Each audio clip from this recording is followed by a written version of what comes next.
Reprise de débat, resuming debate. Honorable député de Notre-Dame. The honourable member for Notre-Dame-de-Grâce Lachine. Thank you very much, Mr. Speaker. Today I have the honour of rising in this House to support motion M-428 with pride, the result of the initiative of my friend and colleague, the member for Burnaby Douglas. And I want to thank him personally on behalf of my constituents for his excellent work on this subject and for his vision of the future of Canada. Motion M-428 is intended to introduce an e-petition procedure to the House of Commons as well as the existing paper petition procedure. This initiative is intended to revitalize democratic procedures at the federal level and follows the logic of more openness for access to institutions for Canadian citizens. In fact, our country is now facing a crisis of confidence by the public with regard to its institutions. Canadians are overall unsatisfied with the operation of democracy in our country. It is shown in general discontent towards various institutions. First and foremost would be the Senate.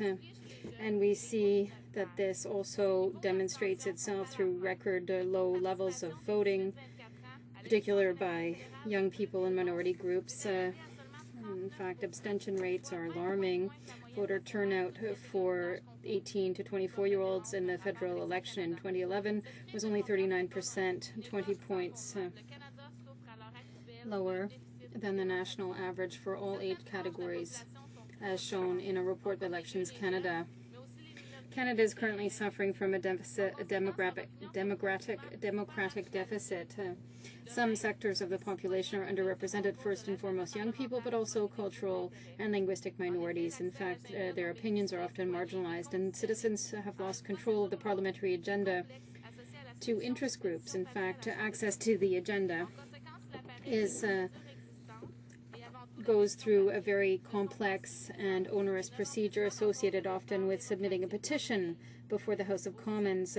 So there are existing procedures, above all, through a paper petition, but it's insufficient and it doesn't ensure that we can make sure that the public's voices is heard. I and my colleague from Burnaby Douglas, whose bill I'm talking about today, believe that the electronic or e-petition is a first step towards ensuring greater equality, justice, and the inclusion of people in the democratic process. The introduction of an e-petition procedure at the federal level would be both a simple and concrete reform, and the implications would be immediately visible to the public. In fact, the issue is an important one, and we can see that this would help to ensure real democracy in the 21st century with openness and transparency. We believe it's essential to strengthen current rights by taking advantage of the opportunities provided by technology. The internet is now part of the daily lives of Canadians, but it's currently underused by our institutions. Young people are literally born with a computer in their hands, and it's essential for us to adapt our political practices to the current reality. It's our responsibility to seize this opportunity and to use the internet as a real democratic tool to make a e-petition procedure possible within the House of Commons. There would be a positive impact to this, both symbolically and practically. On the one hand, the ties between the elected officials and the people they represent would be strengthened through the simplification of this access to the parliamentary agenda. The e-petition is one of the tools that would help to restore confidence by the public in our institutions and ensure the proper functioning of democracy in Canada. The e-petition would also increase the opportunities for Canadians to have their voices heard. In fact, we're not talking about replacing the paper petition process that's currently in effect with a e-petition only, but rather to add this as an additional tool to give a voice to underrepresented groups, particularly young people and cultural and linguistic minorities. And my colleague from Oxford had taken a position earlier. I think it's quite unfortunate, even shocking. He criticized the fact that this motion suggested that a debate could be held in the House with some people, and this would lead to a debate on any question whatsoever. But if he thinks that Canadians want to talk about any old thing, then I think he's not necessarily properly representing his constituents in the House of Commons. that the risk of this bill could be to overwhelm the parliamentary agenda with a flood of irrelevant or airy-fairy petitions. However, if I stand before you today, it is to reassure my colleagues and fellow members of Parliament concerning the impact of such a measure on our institutions. Our goal with the motion M-428 is indeed to establish a rationalized procedure of electronic petitioning in Canada. To do so, we intend to draw our inspiration from some national and international examples of successful implementations of electronic petitioning. On the one hand, specific modalities of implementation will presuppose two conditions for an electronic petition to be presented to the House of Commons. First, a threshold of 50,000 electronic signatures, and second, the necessity for at least 5 MPs to sponsor the petition. The benefit of such limitations will result on only relevant petitions being actually debated by the MP. On the other hand, electronic petitioning has been tried and tested by a variety of actors at a variety of levels. Wherever it has been applied, it constitutes a breakthrough for democracy. First of all, in foreign countries. For instance, in the United Kingdom, electronic petitioning is successfully applied since November 2006. But also in Canada, where electronic petitioning procedures are already used by the province of Quebec. Finally, non-profit organizations and democracy watchdogs such as Open Media or Lead Now recently conducted promising experiments concerning electronic petitioning at the national scale based on the international success of organizations and activist networks such as Avaz or Change.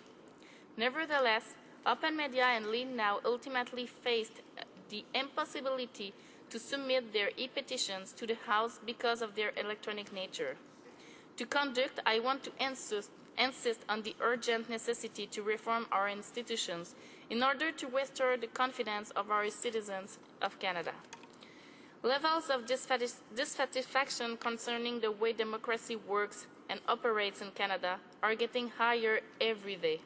Simply said, Canadians are frustrated by the lack of transparency, accessibility, and accountability of this Conservative government. MPs from the NDP, including myself, are convinced that such a reform requires a deep modernization of our institution procedures. Our first concern is to ensure the reintegration of the Canadian youth and underrepresented groups in the democratic process. It is our duty to provide our citizens with every opportunity to take part in the democratic life of our country and to express their opinions. It is also our duty to ensure equality and justice in terms of democratic participation by opening and facilitating the access to political processes as much as we possibly can. As members of Parliament, the demands of the people have to remain our main focus when setting the parliamentary agenda. Adopting an electronic petitioning procedure at the federal level will constitute a first step to put those words into actions. Moreover, I share the belief with my colleagues of New Democratic Party that the conditions are met for such a measure to be successfully implemented in Canada.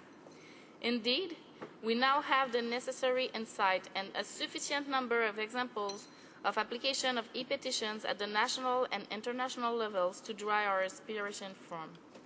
We are fully aware of the benefits and criticism pertaining the electronic petitioning and possess enough empirical data to set appropriate limitations. In a sense, methods of citizens' participation through e-petition do exist and have been tested and approved by others. The only thing left is for us to incorporate them in our institutional framework so that Canada's citizens can make a better and proper use of electronic petitioning. To that matter, we are deeply convinced that Canadians are ready and willing to appropriate these new ways of expression. A study conducted in March 2013 by polling institute Angus Reid showed that 80% of Canadians are in favor of electronic petitioning. I sincerely hope we all share the feeling of emergency concerning current situation in Canada, as well as the belief in the necessity to react as quickly as possible. I also hope to convince all the members of the potential of the motion M-428 in terms of restoring the confidence of Canadians in our democratic institutions. Of course, the New Democratic Party and I intend to take consideration of the fears and reservations of our fellow MPs, and as a result, call for a debate on the question on committee. Thank you, Mr. Speaker. Bravo.